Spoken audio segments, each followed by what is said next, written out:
You special and she reckless. Remember, you're my bestest friend. Yeah, she Hello, my my bestie. people. It's your girl B, and welcome back to my channel. I'm joking, my channel. I'm still with your girl, and we are continuing with the series on how to come to South Korea. Yay! Finally, we said it right. Both of us said it right. Okay, we are continuing from the interview process, and now we are leading up to coming to South Korea. So once you get the job, what happens? And we are going to be highlighting all that. So if you are interested, stay tuned. Don't forget to like, comment, and subscribe. Okay, let's get into it. So as she says, she received her feedback like an hour after. So I got my job offer an hour after my interview. That's just how quick it is. And then there was a 4-day or 5-day window before I received my contract from the school. So then I had to go through my contract, and if I had any questions or anything that I did not understand, I had to send through my questions to my recruiter, and then my recruiter was communicating to the school on my behalf. Okay, so that's when you get to negotiate. Yeah, so that's where you get to negotiate and get what you want, as well as get clarification on certain things. Also, there's room for negotiation. Yeah. There is, depending on your qualification, obviously. You know, like I'm sure people who have masters can negotiate better offers than people with degrees. Yeah. Okay. So then the school will send you a contract, and then you will negotiate. If you are happy with the offer, then you can tell them that, you know what, I am accepting the job offer. Okay, and then that's when now you have to gather all of your documents. You have to print out the contract that they had emailed to you. So now you have to print out the revised one if there were any changes that were made. Print it out, fill it in, and then they will also send you some so you just have to print out the contract.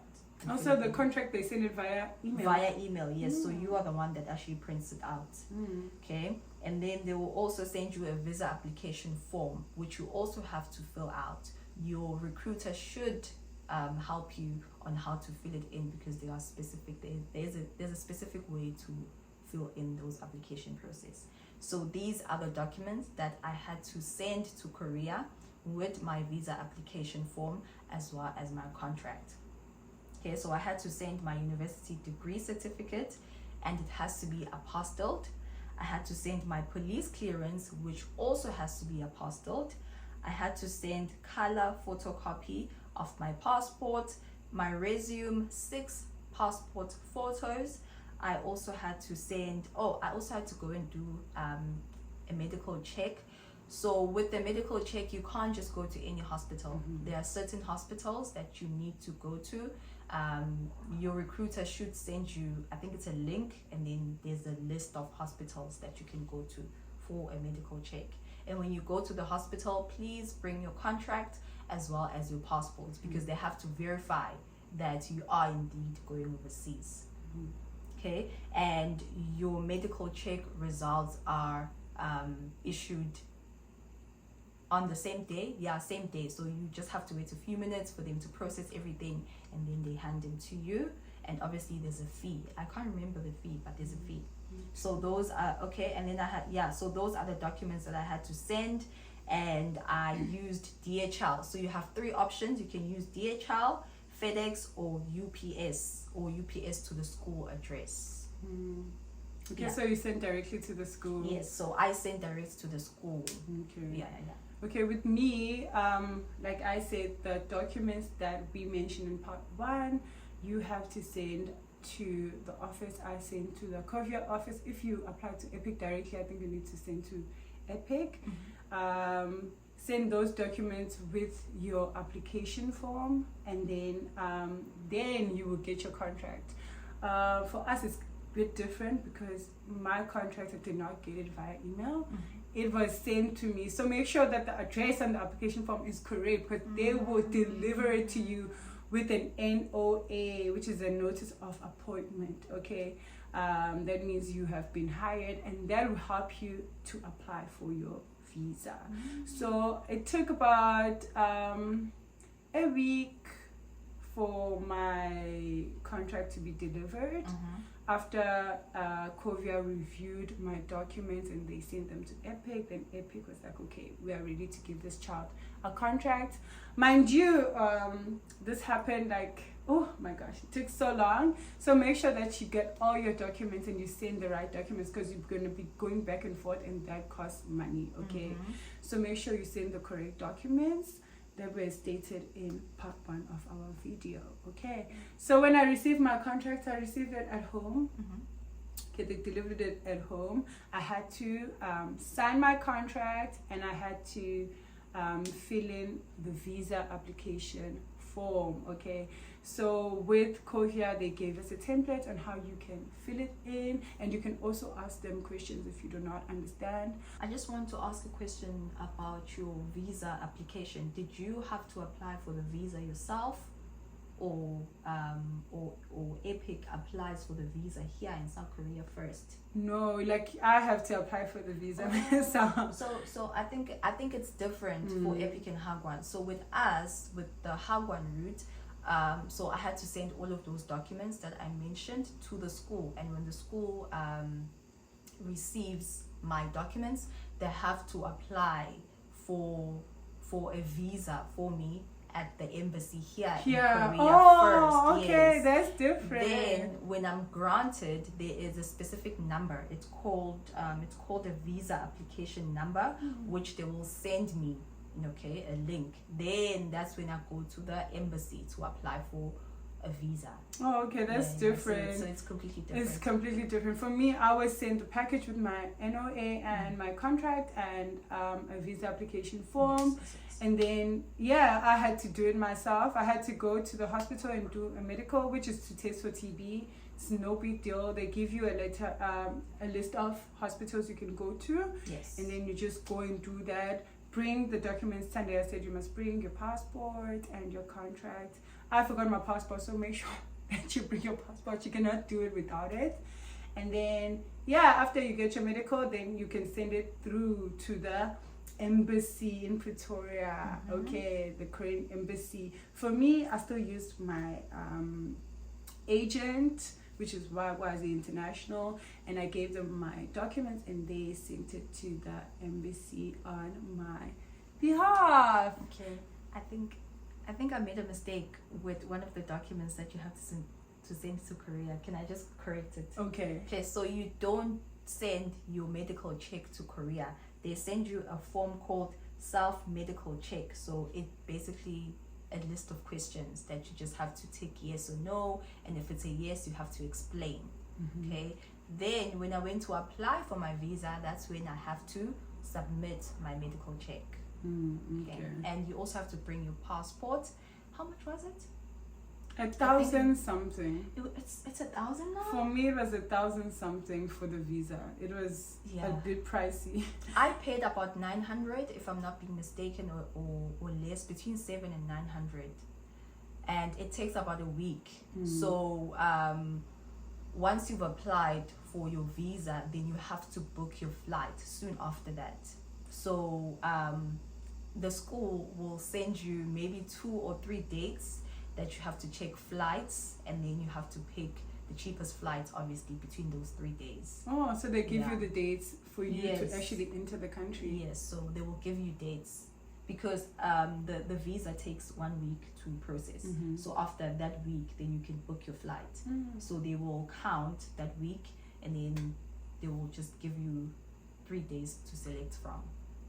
Okay, now I'm adding on to what Tandea said.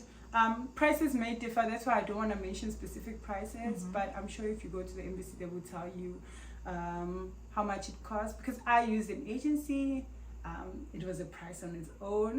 That was a different price, okay? It may take 7 to 10 days, okay? And for us, it depends when your intake is. So usually you have to book your flight for the date when they're gonna start with orientation. Yes. Okay, so that's what you need to be aware of. So if you get your visa maybe like a month before orientation. You have to wait until you get the date of your orientation, and then that's when you can book your flights. Usually the dates of orientation come with your contract. Like I had mentioned, that the Hagwon route is very, very quick. So from when you contact the agency to when you apply for your visa, it can be a month, literally a month, and you book your flights and you come to Korea. So between 3 weeks and 4 weeks. Yeah, that's really quick. it is. It That's is really quick and it's overwhelming. Okay. Okay, continue. So before like we speak about coming to Korea and everything, I know what's on everybody's mind is salary. We have to cover. We have to cover salary, so you know what you are getting yourself into. So it's gonna be Epik versus Hagwon salary. Okay, so everything like will come as per contract. For Epik, it's standard salaries. So you have a starter to like high end, which I will try and find a template and paste it. So you can see where you start and where you go depending on your experience and depending on your qualifications. What about Hagwon? So with the Hagwon route, the basic, there is like a basic salary, like an entry level salary, but also it depends on the qualification that you have. So masters, so let me start with the degree. So with the degree, honors, masters going up, there's different salaries, and like I said, you can negotiate depending on your experience as well as your qualification. So I could say the entry level maybe range 2.2 million. Let me just say that's the minimum, 2.2 million. Yeah.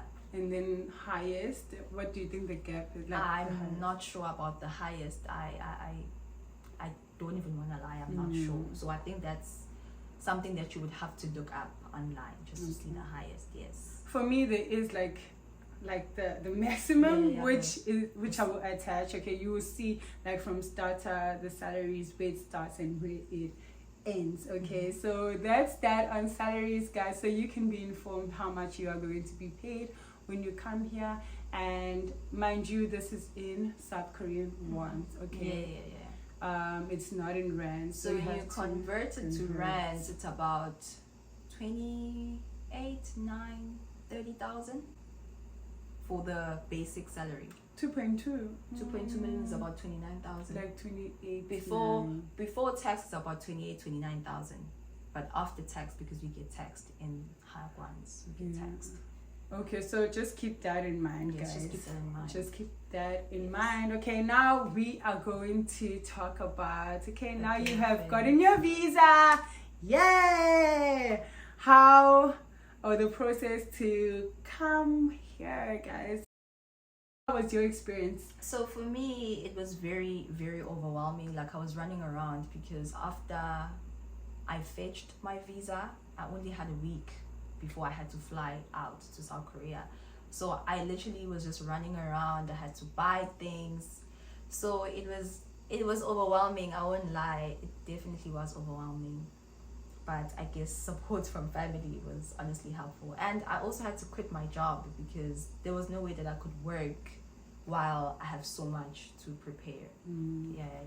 Okay, for me, after I've gotten my visa, which, guys, I was late for orientation, but there's a story for another day, because of the application and the documents. I was late, so I was taken for the late intake. If you want to know about the late intake, you can comment down below. I will tell you guys about late intake.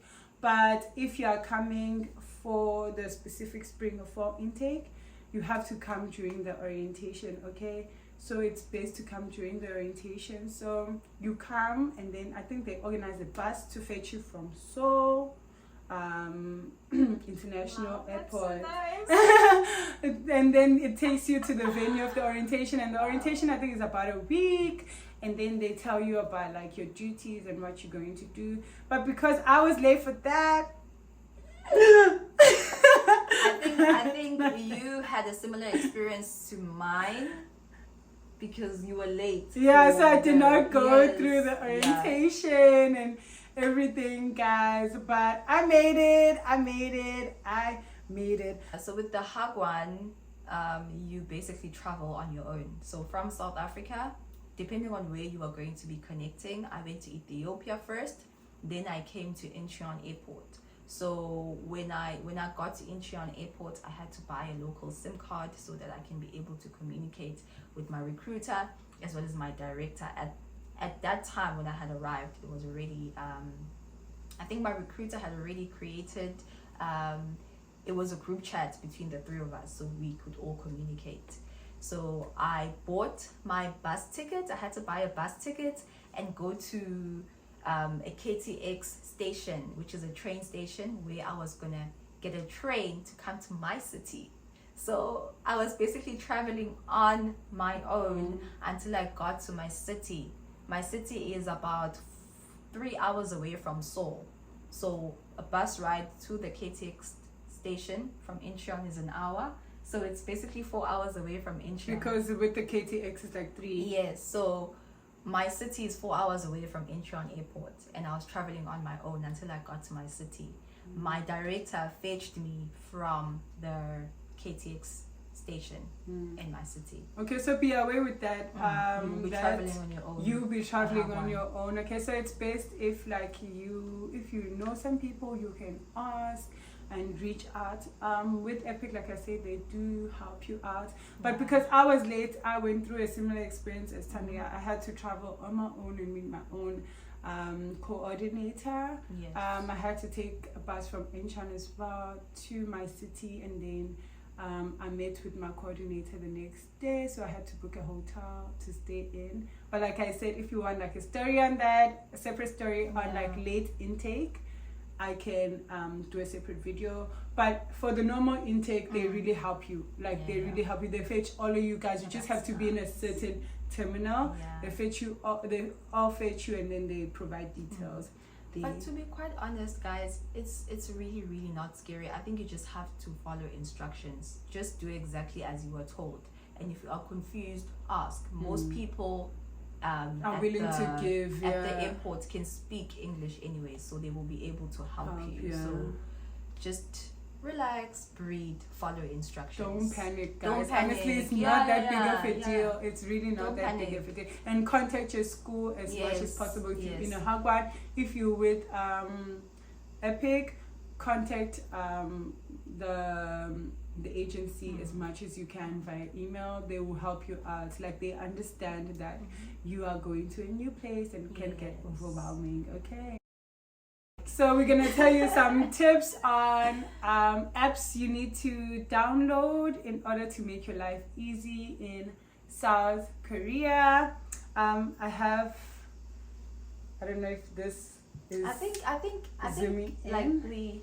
we use the same apps. Yeah, so we're just gonna go through the apps. Like the first one is Kakao Talk. If they are coming, let's talk about for when they are coming. An app that you need to have is Kakao Talk. It's like the WhatsApp of Korea. So you have to have That's that. how they communicate. And I also think download Papago. Papago. That's a translation app that is used in Korea. I think it will be helpful, especially if you are lost and all of that. And you can also download Nevermap, which will help you to just like with direction if you need to go somewhere. It is in Korean, but don't worry, you can put it in your address or wherever you want to go in English. It will try and read it. So I think Nevermap or Kakao Map is very, very helpful. So those are the essential apps that you need as a starter when you are arriving here. They will be very, very helpful, especially Kakao and Papago. So Kakao Talk, I think you need to download it before you even exit South Africa. And Papago. And more apps you can download when you arrive here. You can get a coupon. You can also get Korea Rail, which will help you to take the KTX, and you can get GME. Okay, so those apps are gonna make your life very, very easy in South Korea.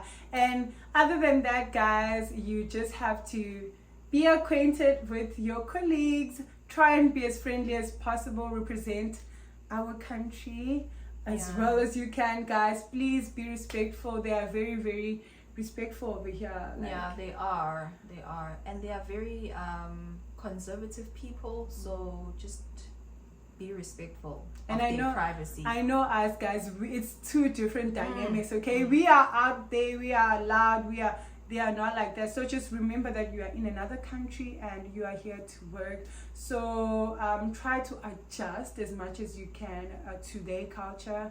And yes, you have to bow a lot, guys. You have to bow. Koreans bow. That's a sign for respect. So like if you greet somebody, you bow. And also like be respectful to your principal, your co-teachers, whoever you are working with. And yeah, try to have a good time, okay? Don't worry about the language barrier too much. It's okay, guys. If things are not being understood, just use Papago. Yeah, I think for me, my advice would be just keep an open mind and just be willing to unlearn a lot of the things that you were used to back home, and you must also be willing to learn and adapt so that you can be able to have a good experience here. Okay guys, that is the end of our series. I hope we have enlightened you a lot and we have helped you. If you still have more questions, please pop them down in the comment section and I'll do my best to answer them. And yeah, if you are planning to come here, you are very welcome, my darling. Yes, come guys. Guys, Very nice. okay? Yes, very Come, just jump on over to the ship, guys. You would have a good time. But for now, we have to go. Bye. It was nice to meet you guys. Bye, guys. See you next time.